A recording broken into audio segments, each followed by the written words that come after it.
Hello YouTube, Bayman115 here with a short, very basic tutorial on how to make this MPL from Call of Duty Black Ops.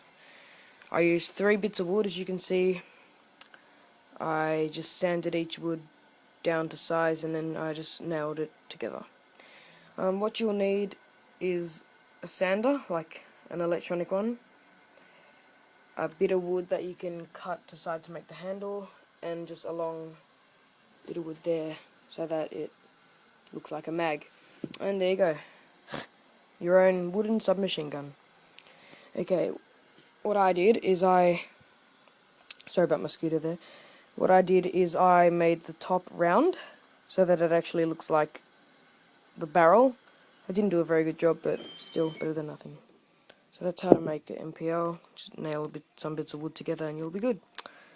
See you guys, thanks for watching. Sub if you want to see some Call of Duty videos, Black Ops, whatever. Just see ya.